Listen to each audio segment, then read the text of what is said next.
1인 미디어 시대, 사이버 공간에서 살아가는 아이들, 이 아이들한테 필요한 새로운 인성은 어떤 것이 강조돼야 될까? 또 그 내용들, 새로운 인성이 강조된다면 어떻게 가르칠까? 그런 얘기들을 드리려고 합니다.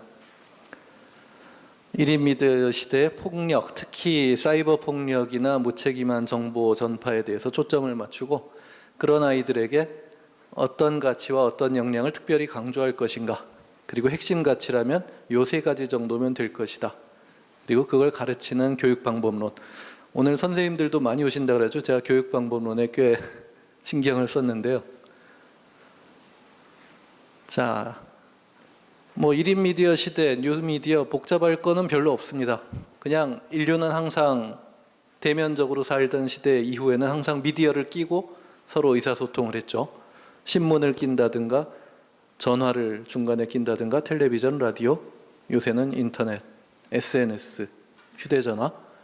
근데 예전에 KBS, MBC 이런 매스미디어, 조선일보, 중앙일보 그런 큰 미디어에서 뉴미디어라고 해서 인터넷, 아프리카 TV, 유튜브 이런 것들 나왔습니다.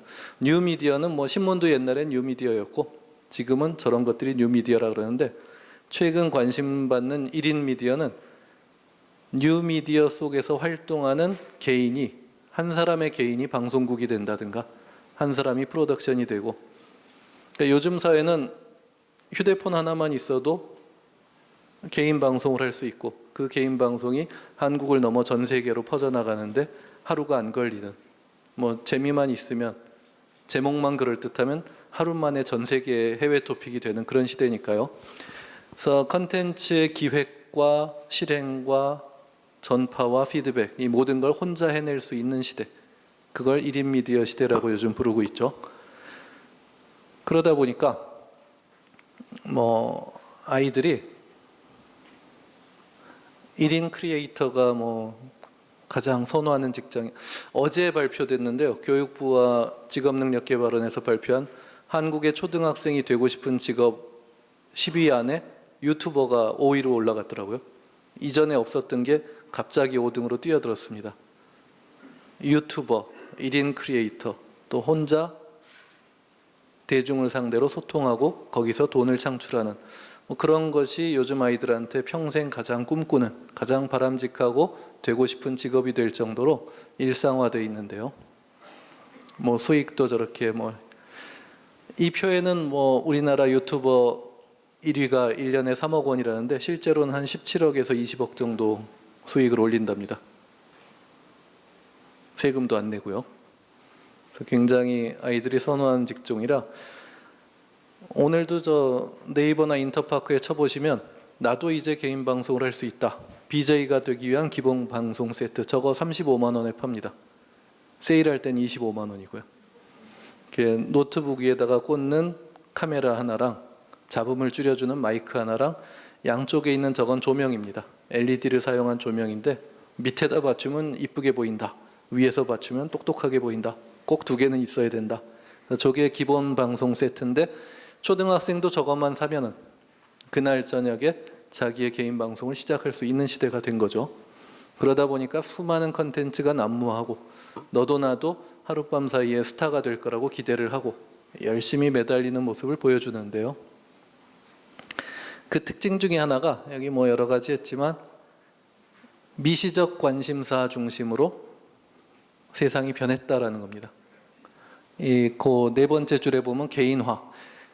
개인들의 생활 패턴이 사람들과 어울려 살기보다는 나 혼자, 보이지 않는 대중과의 소통, 그들이 찍어주는 좋아요나 던져주는 별사탕에 신기해하면서 보이지 않는 상대의 대중과의 소통에만 골몰하고 집에 있는 부모하고는 얘기도 안 하고 친구는 필요 없고요. 그래서 이런 파편화되고 분절화된 개인, 그 자신이 남들이 알아주지 않아도 나 혼자 좋아하는 미시적 관심사에 올인을 하고, 그것이 또 인터넷을 통해서, SNS를 통해서 혹시 비슷한 사람들의 관심을 모으면 인기 스타가 되고, 그것이 돈도 벌고 생활도 되고. 그러니까 이 왼쪽에 이전 세대의 생각으로는 이해 못할 생활 태도와 인생관을 보여준 애들이 있죠. 그래서 미디어 생태계, 뭐 우리 소셜 미디어다, SNS다 하는데 사실 훨씬 복잡합니다. 서비스 공급자, 뭐 SKT가 전파를 공급하고 정부는 규제법을 만들고 삼성에서는 디바이스를 만들고 컨텐츠 공급자, 뭐 유튜브도 있고 뭐도 있고 굉장히 많은 사람들이 얽혀서 이 새로운 복잡한 미디어 생태계 속에서 누가 주인이 되고 누가 주류가 되고 무엇이 트렌드가 되는가 굉장히 치열한 장인데요. 제가 하려는 얘기는 이 속에 살아가는 우리 청소년들이 늘어난 영향력에 상응하는 책임감이나 도덕적 상상력이나 필요한 기초 지식이나 이런 필요한 인성적 역량을 충분히 못 갖추면서 이 변화된 환경 속에서 할 수 있는 늘어난 자유에만 너무 골몰해서 여러 가지 문제점이 생겨나고 있다는 말씀을 드리려고 하는데, 여러분도 인터넷에서 많이 보실 거예요. 리스티클이라고 요즘 미디어 학자들이 새롭게 부르는 건데, 기사 형태의 블로그 글인데 제목이 되게 저런 식입니다. 뭐 죽기 전에 해야 될 완소 아이템 5가지, 망하기 전에 가봐야 될 음식점 10곳, 이화여대생이 싫어하는 말 5가지, 나이 들어 대접받는 7가지 비결. 많이 보시죠? 이런 제목. 카카오톡을 통해서 친구가 보내오기도 하고. 이런 정보는 그 본질을 들여다보면 굉장히 무책임합니다. 그냥 내 생각에 그 7가지라고. 진짜 훌륭한 음식점 10개를 꼽는 게 아니라 죽기 전에 가봐야 될 음식점 7개, 내 생각에. 이렇게 뭐 꼽아대는 리스트 형식의 기사는 형식은 기사지만 작성하는 주체에 아무런 책임이 따르지 않고 근거도 없고 거기서 파생되는 영향에 대해서도 무관심해지는 아주 뻔뻔한 형태의 정보 생산이거든요. 이런 것들이 늘어나고 내용에는 책임지지 않고 금전적 이익이나 유명세나 쓸데없는 격가지에만 관심이 많은 어뷰징으로 진화되기까지 합니다. 이 어뷰징이라는 거 요새 선생님들 그 주말에 TV 복면가왕 같은 거 보시나요? 그거 보실 때 인터넷을 옆에 켜놓고 보시면 여기서 가수가 노래 하나 부르면 여기 기사가 20개 뜹니다. 복면가왕 뭐 누구 무슨 노래 불러 청중 반응 좋아. 여기서 저 가지고 얼굴이 드러났어요. 그러면 정체는 누구죠. 뭐 뉴스 가치도 전혀 없고 자기가 뭐 취재한 것도 아니고 같이 TV 보면서 쓴 이런 쓰잘데없는 기사가 수십 개가 동시에 실시간으로 나와요. 왜 그러냐? 클릭수를 노리는 거죠. 자극적 제목을 붙여서 클릭만 들어오면 돈이 옵니다. 광고 수익이 오고. 그러다 보니까 여기 제가 하나 넣어놓은 거는 연예인 아가씨가 교통사고로 죽었는데 과거에 빨간 비키니를 입고 광고를 했다를 재조명해서 누가 죽었다 기사 밑에 그 사람이 예전에 했던 사진 중에 대중의 관심을 끌만한 선정적이고 자극적인 거, 이런 걸 끌어다 붙이는 걸 기계가 합니다. 수습 기자들이 열심히 하다가 요즘은 기계가 해요. 인공지능으로 합니다. 자동적으로 갖다 붙입니다. 어쨌든 클릭만 10,000명 들어오면 광고 수익이 나오니까요. 그래서 이런 무책임하고 무가치하고 정보 쓰레기만 양산하는 이런 일이 흔하게 벌어지고 있는데, 아이들은 자기의 커진 영향력에 따른 책임이 크다, 이걸 못 느껴요. 여기 게임 못한다고 온라인 게임에서 욕설했다가 법원에서 배상 판결을 받았다. 이 별거 아닙니다. 10명이 모여서 팀을 짜가지고 슈팅 게임을 했는데 잘한다고 해서 팀원 껴줬던 애가 잘 못해요. 그래서 욕을 했어요. 총도 못 쏘는 게 대머리인 주제에 뭐라고. 근데 알고 보니 이 사람은 애가 아니라 아저씨였는데 나 대머리 아닌데 왜 대머리라고 모욕을 했느냐. 나 모르는 이 10명은 내가 대머리인 줄 알 거 아니냐. 마음이 상했다. 충격받았다. 소송을 냈어요. 그래서 게임하는 중에 욕도 좀 할 수 있지 무슨 소리냐. 근데 굳이 사실을 적시해서 명예를 훼손했다. 그래서 이 지적을 받았던 고등학생은 설마 장난인 줄 알았는데, 그래서 재판에도 안 나갔는데 유죄 판결을 받았습니다. 배상도 했죠. 그 아이들은 게임 공간 속에서 보이지 않는 상대방하고 상호작용하는 게임이 그게 사회적 의미를 가진 진짜 상호작용이라는 생각을 못했던 거예요. 이 밑에 리뷰만 썼는데 중고생이 만드는 인스타그램 뭐 이거 전부 다 정보 쓰레기입니다. 나 오늘 어디서 뭐 먹었어. 이 카페 요 디저트 괜찮아. 여기 뭐 좋아. 남들은 관심 없는 자기 혼자 좋아하는 걸 계속 평을 쓰고 있는데 그러다 보면은 오늘 어디 음식점 갔는데 가성비가 좋고 맛있더라. 오늘 갔던 음식점은 꽝이더라.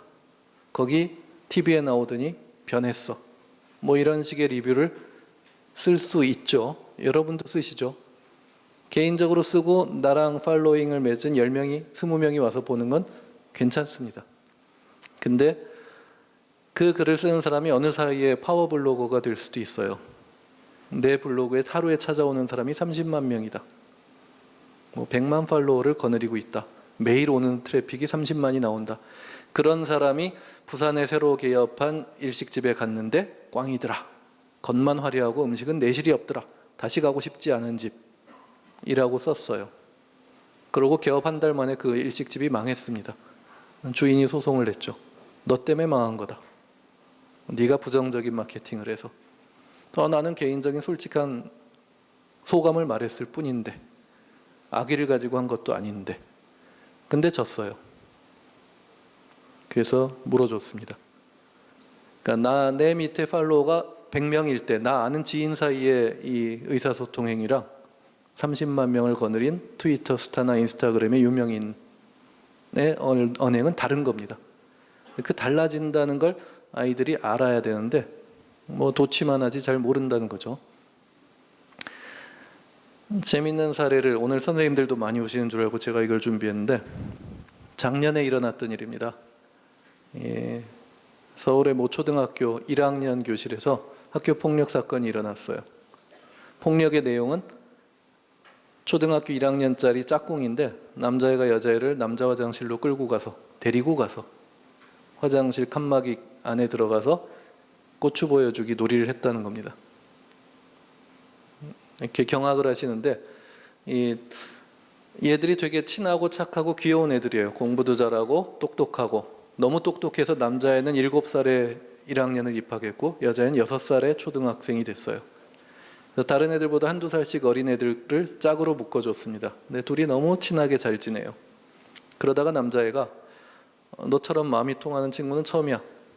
나는 유치원 때도 진짜 마음이 잘 통하는 남자애 셋하고 삼총사를 하면서 걔들하고만 놀았어. 근데 이제 너하고 진짜 잘 통하는 것 같아. 근데 진짜 친구끼리는 서로 아무것도 감추는 게 없어야 돼. 그러니까 우리가 전통적으로 해왔던 고추 보여주기를 너도 해야 돼. 라고 졸랐어요. 여학생이 무슨 미친 소리냐 했는데 일주일을 끈질기게 조르니까 그래 좋다. 한번 하고 말지. 그래서 5월 8일 날 어버이날 초등학교 그 화장실에서 남자애가 먼저 보여주고 너도 보여줘. 보고 나왔습니다. 근데 아무 일도 없었어요.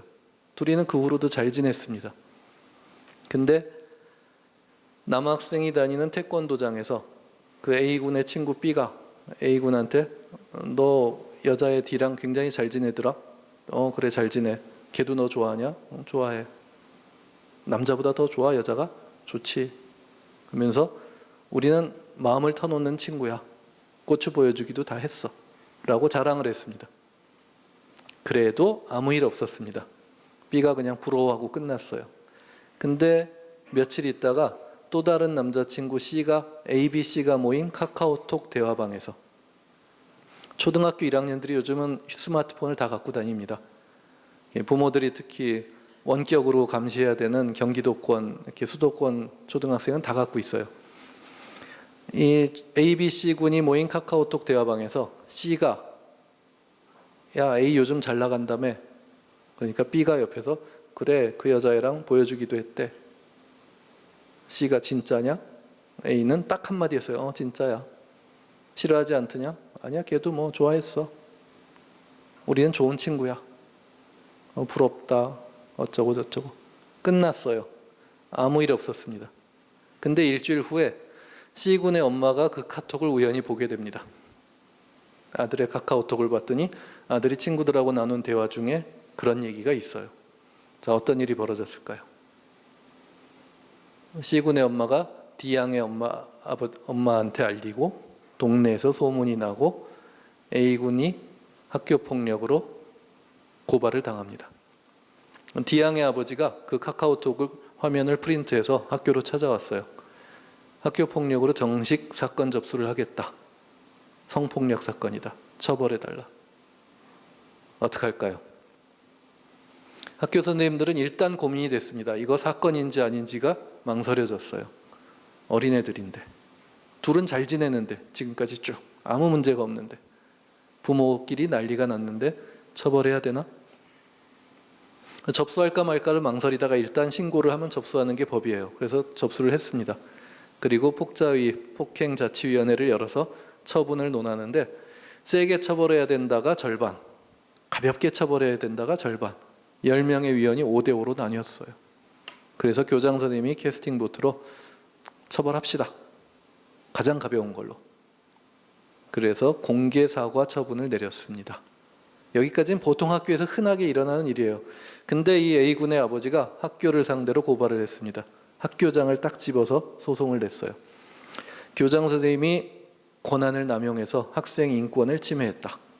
초등학교 1학년이 벌써 성폭력범으로 찍혀서 징계받으면 얘는 초등 변태로 찍히는 건데 얘가 어떻게 앞으로 12년 학교 생활을 할 것이냐. 이 동네에서 이사도 안 가고 다닐 참인데. 그러면서 아이들끼리 아무 문제 없는 것을 어른들이 음란마귀가 씌워서 폭력으로 몰아가는 거다. 취소해라. 배상해라. 소송을 냈습니다. 그래서 1년이 걸려서 2017년 3월에 판결이 났어요. 어떻게 났을까요? 오늘의 퀴즈는 그겁니다. 어떻게 났을까요? 학교가 이겼을까요? 학부형이 이겼을까요? 보통 이런 사건에서 거의 대부분 학부형이 이기고 학교가 집니다. 오늘 교장 선생님도 뒤에 발표를 준비하시는데 대부분 져요. 근데 이 사건은 특이하게도 학교가 이겼어요. 보기 드물게 학교가 이겼습니다. 아주 완승을 했는데 처벌도 정당하고 생활기록부에 작성하고 보존해라. 그리고 부모도 교육받아라. 모든 면에서 학교에 손을 들어줬는데 왜 이렇게 일방적인 판결이 나왔을까를 생각해 보자는 게 오늘의 포인트입니다. 선생님들은 되게 아실 거예요. 되게 이런 경우가 없거든요. 되게 학생 쪽이 이기거나 처분이 취소되거나 합니다. 근데 왜 이렇게 세게 판결이 나왔을까요?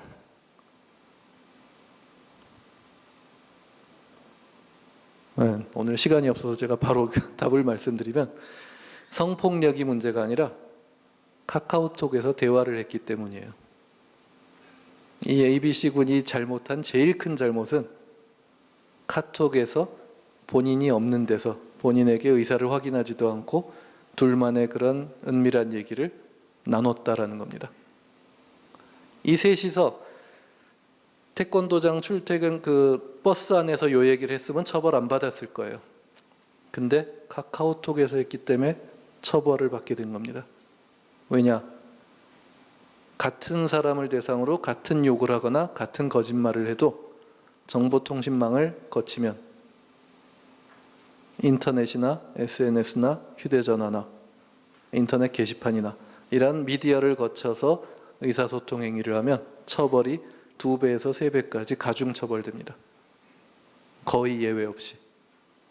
그래서 어린 나이지만 처벌이 마땅하다. 감수하고 사과하고 기록 유지도 받아들여라. 이런 판결이 났던 거예요. 뭐 깜짝 놀랐죠. 카톡에서 대화한 게 더 잘못이라니. 화장실에서 보여준 거는 별일이 아니라니. 그래서 아이들한테 이런 거를 가르쳐주면 깜짝 놀랍니다. 저는 거꾸로 알고 있었어요. 혹시 이것도 어떠신가요? 누가 뭐 어떻게 누가 나쁜 놈이래 거짓말했대라는 소문을 누군가 나한테 카카오톡으로 날려줬다. 끝에다가 이 사람 나쁜 사람이니까 널리 알릴 수 있게 퍼뜨려 주세요. 퍼날라 주세요라고 붙여서 왔다. 퍼나를까요 말까요? 뭐 더 줄여서 퍼날랐는데 알고 보니 그 사람이 거짓말로 상대방한테 뭔가 억울한 일을 당하고서 복수하려는 의미로 거짓 정보를 만들어낸 날조한 가짜 뉴스였다. 그것 때문에 체포돼서 뭐 벌금 500만 원을 선고받았다. 그러면 그거를 퍼나른 나는 책임이 있을까요 없을까요?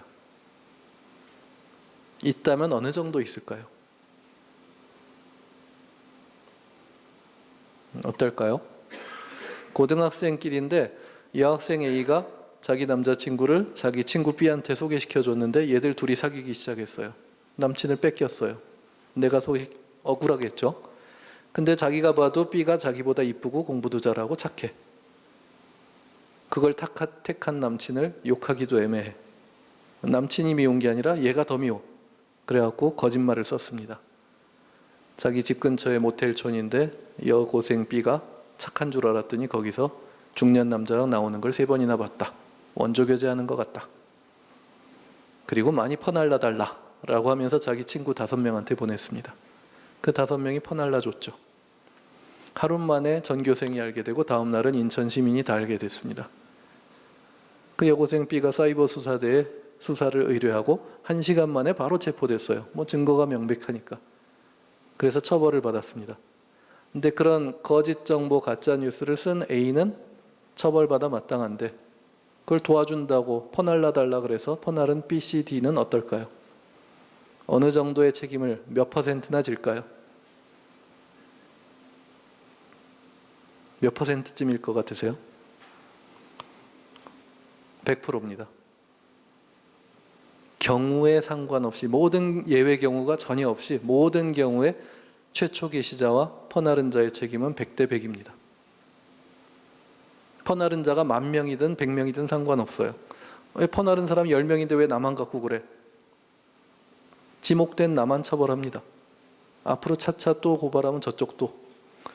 아이들한테는 네가 퍼나르는 게 그렇게 큰 책임이 따르는 일이다. 처음 쓰는 건 더 말할 필요도 없고 라는 걸 가르쳐 줘야 되는데 이거를 모르고 매일 그냥 쓰고 그리고 누르고 난리죠. 오늘 정말 중요한 건 왜 사이버 공간에서 왜 미디어를 통한 행위는 더 처벌하느냐, 그게 근거가 있느냐인데 빨리 퍼지니까 피해가 크겠죠. 1인 미디어 시대의 아이들은 여기에 일단 직접적으로 이건 사실 직관적으로 이해합니다. 그래요, 많이 보니까 많이 퍼날라지니까 크겠죠, 책임이. 탈맥락화되기 쉽다. 인터넷에서 나온 정보, 특히 폭력적인 정보는 본질보다는 격가지, 그 중에도 자극적이고 선동적인 것이 부각이 돼요. 그래서 강도범 사진이 나왔는데 여자 강도가 이쁘다. 그럼 미녀 강도가 키워드가 됩니다. 흔히 많이 경험하시죠? 그래서 진실이 해명되거나 주변의 정황이나 맥락이 참작될 여지가 없어져요. 시간이 지날수록 퍼나르고 퍼날라질수록 점점 이상하게 왜곡됩니다. 나쁜 쪽으로. 그래서 피해가 커요. 3번째는 오래 남는다라는 건데 정말 오래 남습니다. 얼만큼 오래 남느냐? 평생을 넘어서 당사자들이 다 죽은 다음에도 살아남아서 영원히 남을 가능성이 큽니다. 인터넷 정보의 속성이 한번 대중의 관심을 받고 많이 퍼나른 정보는 지워도 살아나고 쫓아가도 잡을 수가 없습니다. 영원히 재생산돼요. 그러다 보니까 영구히 남는 족쇄가 됩니다. 여기서 중요한 점이 피해자한테만 영구한 괴로움이 아니라 요새 새로운 현상인데 가해자한테도 이게 영원한 족쇄가 돼요. 어렵게 대학 졸업하고 시험 봐서 대기업에 합격했는데 당신은 합격 취소야. 왜요? 당신은 음란한 사람이야. 내가 뭘요? 우리가 당신의 인터넷 흔적을 뒷조사했는데, 자, 여기서 신입사원의 인터넷 행적, 그가 인터넷에서 무슨 글을 쓰고 어디 동호회에 가입하고 어떤 글에 좋아요를 눌렀나를 프로그램이 추적을 해줘요. 인공지능 프로그램이. 뒷조사 아닌가? 어떤가요? 사원이 된 다음에는 불법이고 범죄입니다. 사원이 되고 싶어하는 합격 예비자한테 하는 건 합법입니다. 원서 쓸 때 거기에 있어요 다. 그래서 그런 기회에 기업은 더 열심히 뒷조사를 하죠. 우리가 조사해봤더니 당신은 대학생 이후로 지난 6년간 25,000건의 음란물을 다운받았네. 그렇게 많았나요? 여기 증거가 다 있네. 몇 월 며칠 의왕시 무슨 IP에서 뭐를 몇 기가 다 나와요. 내가 가끔 받긴 했는데 이렇게 많을 줄은 저도 몰랐어요. 당신이 받은 음란물 중에 아청법 위반, 교복 입은 여고생 나오는 게 3,000건이네. 그랬나요? 그 중에 20건은 자네가 직접 업로드도 했구만. 딴 데로. 그런 일이 있기는 있지만 20번이나 당신 같은 사람은 들어오면 회사의 명예를 실추시킬 거예요. 뻔해. 나가게. 합격 취소네. 실제로 있었던 일입니다. 우리나라에서. 이 사람이 그대로 받아들이지 않고 막 소송을 냈는데 결국 졌어요. 공개된 공간인 인터넷에 강요나 협박에 의해서가 아니라 자의로 올린 글의 내용과 결과에 대해서 그 파장까지 개인은 가능한 한 끝까지 책임을 져야 마땅하다. 이런 요지의 결정서가 나왔습니다. 근데 그 판사님은 최대한 끝까지 책임져야 한다는데 제 관점에서 보자면 사실 책임질 방법이 없습니다. 글의 내용도 우리는 책임질 방법이 없는데 파장까지 어떻게 책임지겠습니까? 그래서 우리 아까 앞에 이인재 교수님이 해주셨는데 지난 8년간의 학교폭력 추세는 저연령화 그리고 물리적 폭력은 줄고 사이버 폭력이 늘고 있다. 이게 큰 추세입니다. 특히 사이버 폭력 중에도 언어 폭력과 이 욕설과 음란한 대화 이게 제일 많아지고 있어요. 아이들한테 이런 교육이 필요하다라는 건데 벌써 시간이 얼마 안 남았네요. 어떤 가치 무엇을 강조할 것이냐. 이 스페인의 코르도바 대학에서 EU의 자금으로 연구를 했던 건데 어떤 변인이 학교 폭력이나 사이버 폭력을 유발하는가.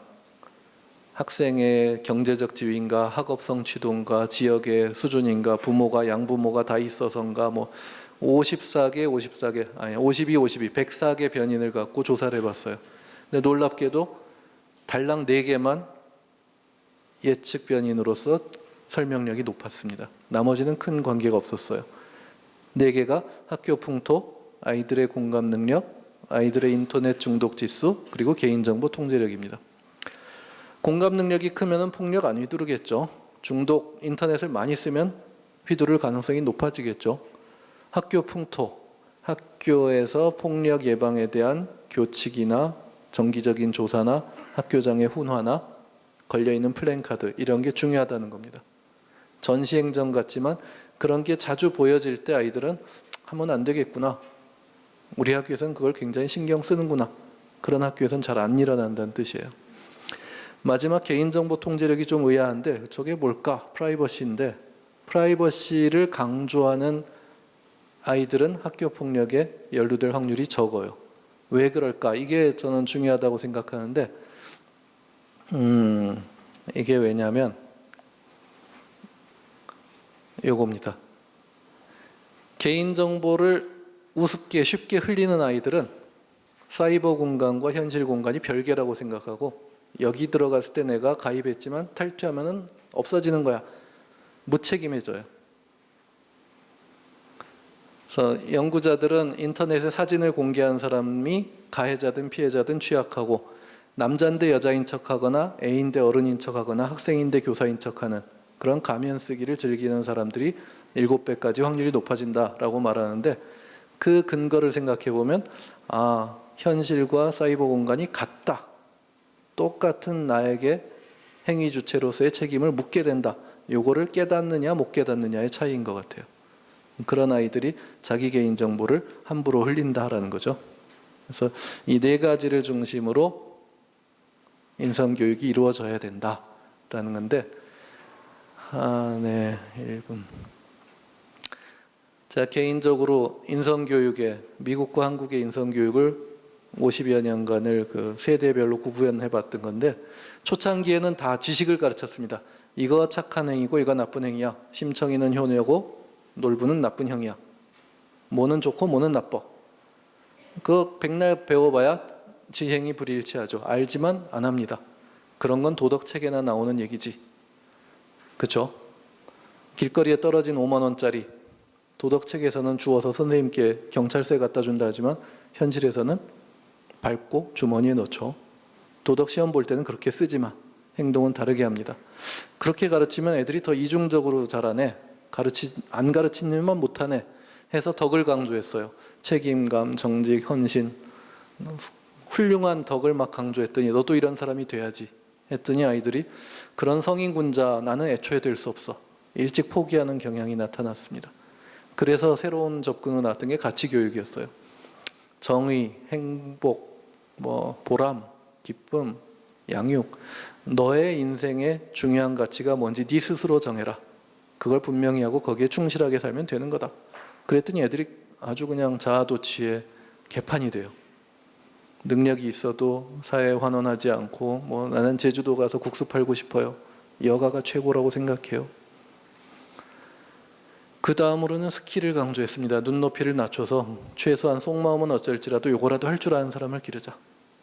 근데 할 줄 아는, 시험을 보면 할 줄 알아요. 근데 실제로는 안 해요.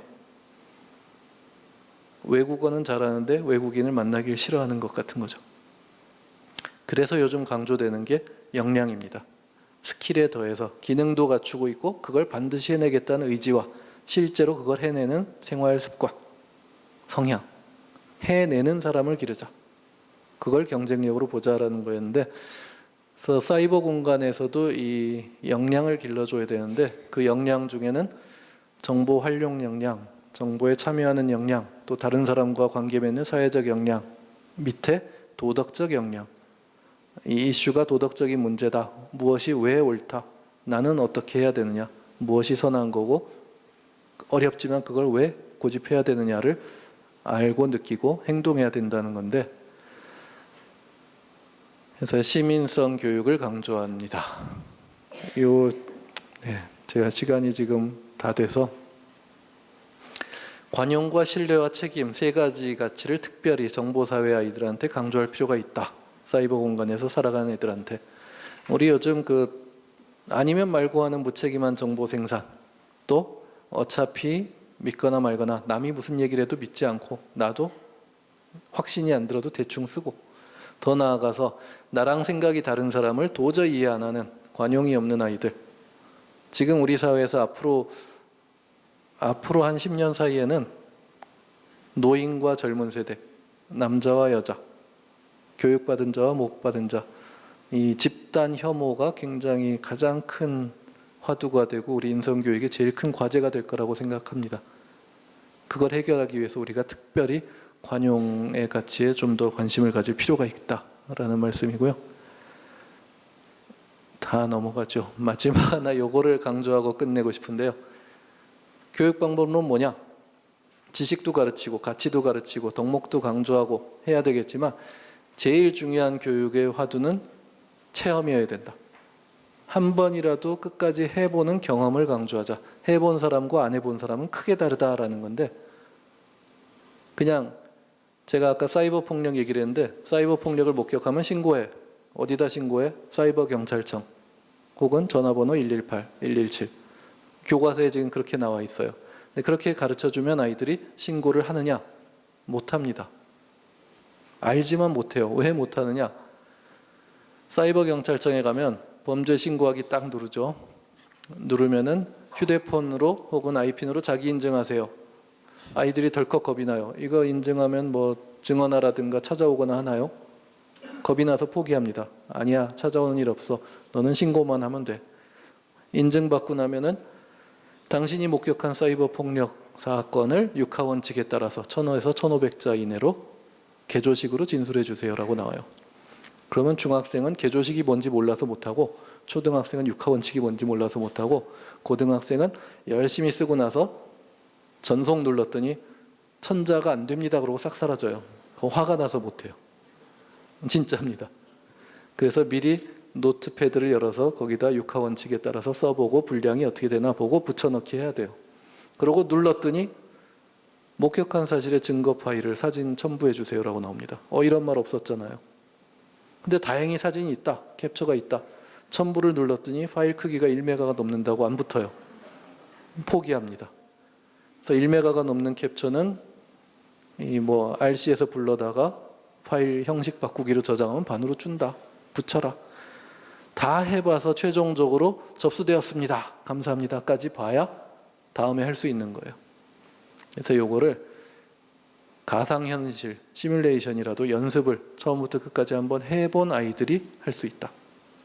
그래서 인성교육의 항상 방법론의 최고 중요한 마무리는 체험과 연습이다 라는 점을 아까 총장님도 체험을 강조하시더라고요. 그래서 사이버 공간에서의 윤리는 이 책임과 신뢰와 관용을 강조하는 거고, 그 내용을 이런 실천을 통해서 마무리하는 게 그런 교육이 필요하다. 거기에 관심을 가져주셨으면 좋겠다. 예, 마치겠습니다.